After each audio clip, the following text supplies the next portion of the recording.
Es una de las primeras mujeres escritoras hondureñas. Se le considera la primer novelista de Honduras y pionera del feminismo en el país. Logró producir una obra literaria sólida y vanguardista para la sociedad y las mujeres de su tiempo en el género de novela. Nació el 12 de junio de 1873 en la oriental ciudad de Danlí, en el departamento del Paraíso, 3 años antes de que iniciara la reforma liberal del Dr. Marco Aurelio Soto, y el 23 de enero de 1964 en San Pedro Sula. Sus padres fueron el Dr. Manuel Gamero y Camila Moncada. Radicó durante muchos años en México, país donde publicó la mayor parte de su obra. El crítico y escritor Luis Mariñas Otero la llamó la gran dama de las letras hondureñas. Provenía de una familia que, sin ser rica precisamente, pertenecía a la clase alta. Tenían la idea de ser descendientes de españoles, dice el escritor hondureño Juan Ramón Martínez. Es por ello que Lucila se comporta con la dignidad y prestigio que su familia pretendía tener. Sus hermanos fueron Gilberto Gamero, médico; Carlos Gamero, compositor musical; y José Manuel, mejor conocido como Manuel de Adalid Gamero, quien hasta hoy es considerado el padre de la música hondureña por sus significativos aportes en esa disciplina artística. Gamero montaba a caballo, dirigía una hacienda y era dueña de una farmacia. Fue tildada de varonil e inmoral. En 1898 se casó con el señor Gilberto Medina, un hombre rico pero relativamente inculto, que había sido juez en Danlí. Tuvo 2 hijos, doña Aida Cora Medina, viudo de Sevilla, y don Gilberto Gustavo Medina, ya fallecidos. Se dice que cuando murió no le dieron el responso en la iglesia debido a sus críticas hacia la jerarquía. Extrañamente, su tumba tampoco tiene lápida. Fue entrenada como doctora farmacéutica y, a pesar de que se prohibió estudiar en la universidad en Guatemala, realizó sus estudios en Honduras bajo la dirección de su padre, donde obtuvo su diploma como médica y cirujana en 1924 en la Universidad Nacional Autónoma de Honduras por parte del doctor Manuel G. Zúñiga, entonces decano de la Facultad de Ciencias Médicas. En 1924 fue la directora del Hospital de Danlí y sirvió como consultora de salud también en Danlí. Su visión femenina y avanzada la convirtieron en una mujer incomprendida y también tuvo que lidiar con la insatisfacción de su género. Ella quería ir a estudiar a Guatemala junto a su hermano, pues tenía vocación de doctora, pero tuvo que conformarse con ejercer empíricamente lo que leía en los libros. El 2 de febrero de 1946, junto a un grupo de sufragistas, organizaron la Sociedad Femenina Panamericana, y el 5 de marzo de 1947 organizaron el Comité Femenino Hondureño, afiliado a la Comisión Interamericana de Mujeres, con el objetivo de obtener derechos políticos para las mujeres, y luchó por el derecho de las mujeres al voto o sufragio, hecho que pudo ver materializado en 1957. Además publicó la revista Mujer Americana, el tercer diario feminista del país, después del diario Nasbah de Atlántida y el diario Atenea de Cristina Hernández de Gómez, impreso en El Progreso desde 1944. Su obra se sitúa entre el romanticismo tardío y el vanguardismo, y aunque generalmente ha sido situado en la vanguardia americana, en realidad su trabajo puede situarse más cómodamente en la última etapa romántica de la literatura, cuyos rescoldos se prolongaron hasta los primeros años del siglo XX. La abundante producción literaria ocupa el periodo tardío del romanticismo de la novela hispanoamericana. El amor y la familia son los grandes temas que ocupan la mayor parte de sus argumentos narrativos. Su novela más divulgada es Blanca Olmedo. No se sabe de dónde hereda su vena literaria, pero sí que desde joven se dedica a escribir. Su primera novela fue Amalia Montiel en 1895, que publica por capítulos en el semanal El Pensamiento, que dirigía en Tegucigalpa Froilán Turcios, el primer medio literario en dar espacio a las mujeres. Lucila mantenía correspondencia con Turcios y con una hermana de este, Rafaela, a quien parecía unir una gran amistad. Gamero también tenía el honor de publicar la primera novela del país, Adrián y Margarita, en 1897, de un total de 7 novelas y un libro de cuentos. Sus obras principales fueron Amelia Montiel, 1892, Adrián y Margarita, 1893, Páginas del Corazón, 1897, Blanca Olmedo, 1908, Petina, 1941, Aída, novela regional, 1948, Amor exótico, 1954, La secretaria, 1954 y El dolor de amar, 1955. Sobre su trabajo se ha desprendido una importante serie de análisis y conceptos que la consagran, en palabras del historiógrafo Luis Mariñas Otero, como la gran dama de las letras hondureñas.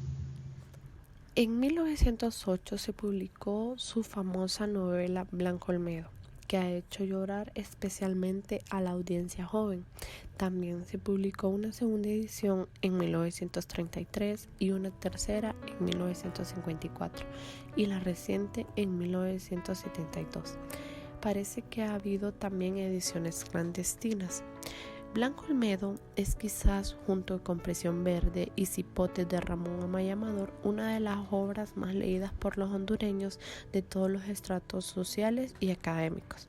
Desde su aparición, la obra tuvo una acogida favorable y la autora ganó el reconocimiento de propios y extraños. Haremos un recorrido panorámico por 5 de las lecturas que la crítica nacional y extranjera ha hecho a este texto. La número 1 es la novela sentimental o romántica. Para muchos lectores primerizos, adolescentes o enamorados, la única y más agradable forma de acercarse a esta obra es tomando el camino de novela sentimental o romántica, ya que el argumento de esta historia de amor es sencillo y nada original. Blanco Olmedo, una joven de buena familia, ha perdido todos sus bienes por las malas acciones de un abogado corrupto, Elodio Verdolaga. Esta circunstancia la obliga a trabajar como institutriz en la casa de la familia Moreno, donde conoce al que será el amor de su vida, Gustavo Moreno. Como número 2 se define como una novela autobiográfica. Existen abundantes evidencias para afirmar que Blanco Olmedo permite ser leída no solo como novela romántica, sino como una novela autobiográfica. Lucila Gamero escribió su autobiografía en 1949. Esta fue publicada en 1994 por la editorial universitaria, bajo el título Lucila Gamero de Medina, una mujer ante el espejo. En este texto, la autora cuenta que nació en Danlí, El Paraíso, el 12 de junio de 1873. Fueron sus padres el doctor Manuel Gamero y doña Camila Moncada de Gamero. Su padre, quien estudió medicina en Guatemala, fue uno de los grandes motivadores de la formación literaria y científica de Lucila.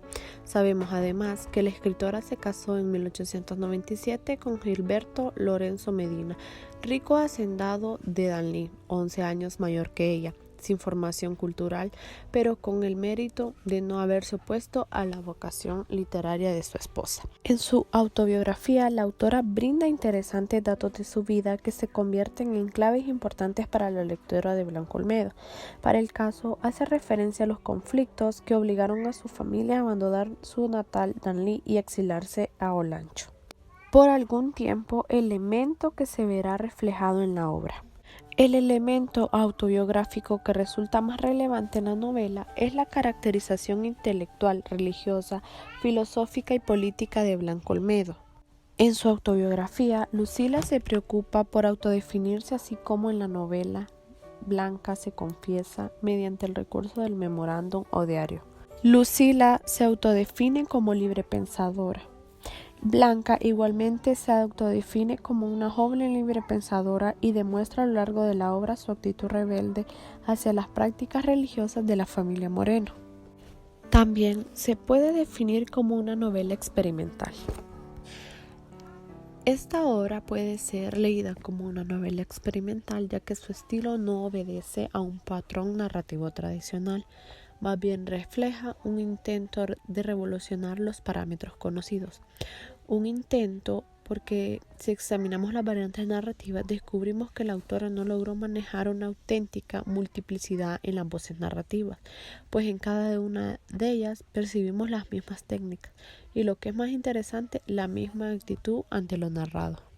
Aparte de ser leída como una novela experimental, Blanco Olmedo también puede ser una novela nacional, ya que las novelas nacionales se definen como aquellos libros cuya lectura es exigida en las escuelas secundarias oficiales como fuente de la historia social y orgullo literario.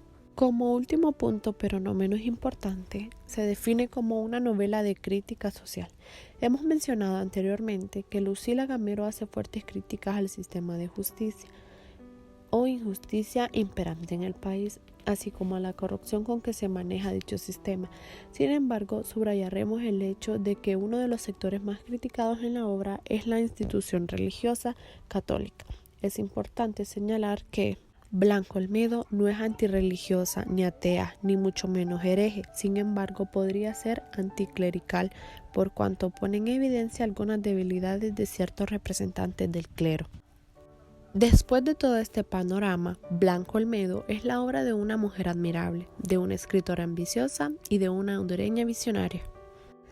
Adriana y Margarita es un clásico de la literatura hondureña, una que se disputa el honor de ser la primera novela publicada en Honduras y una obra de nuestra más reconocida escritora del país, Lucila Gamero de Medina. Adriana y Margarita es una clásica novela de amor al estilo galante y romántico de los 1800. Corto, fácil de leer y con ejemplos de diferentes tipos de amor que uno puede tener en su vida. Este es un libro que como hondureños debemos tener en nuestra casa. Adriana y Margarita narra la historia de dos niñas que desde pequeñas llegan a conocer el verdadero significado de la amistad. Al crecer juntas, se convierten en jóvenes hermosas e inteligentes.